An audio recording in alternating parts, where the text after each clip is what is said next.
और इसी के साथ इस वक्त की बड़ी अपडेट मैं आपको दे देता हूं। न्यूजीलैंड ने सेमीफाइनल के लिए क्वालिफाई कर लिया है और न्यूजीलैंड ने अफगानिस्तान को अपने आखिरी लीग मैच में 8 विकेट से हरा दिया है। इसी के साथ भारतीय फैंस की सेमीफाइनल में टीम इंडिया को खेलते देखने की उम्मीदें टूट चुकी हैं।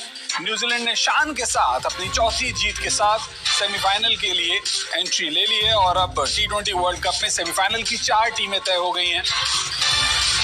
केन विलियमसन न्यूजीलैंड के कप्तान, आज उन्होंने कप्तानी पारी खेली और नाबाद 40 रन बनाए। हमारे साथ हमारे एक्सपर्ट्स लगातार बने हुए हैं। वेंकी सर, उम्मीदें तो हम सभी ने की थी, लेकिन हम कह सकते हैं कि जो बेटर टीम थी उसने आज जीत भी हासिल की है।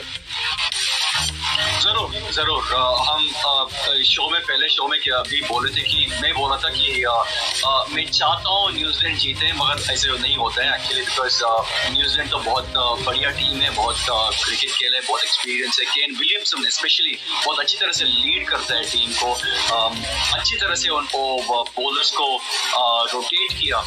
इधर बेसिकली इन लोग अफगानिस्तान टॉस जीत के बल्लेबाजी तो की है, मगर ज्यादा रन्स नहीं डाले स्कोर बोर्ड पर। 160 होता तो थोड़ा सा एक कुछ कॉन्टेस्ट रहता था, कुछ फाइट रहता था, मगर 124 बहुत ही कम है।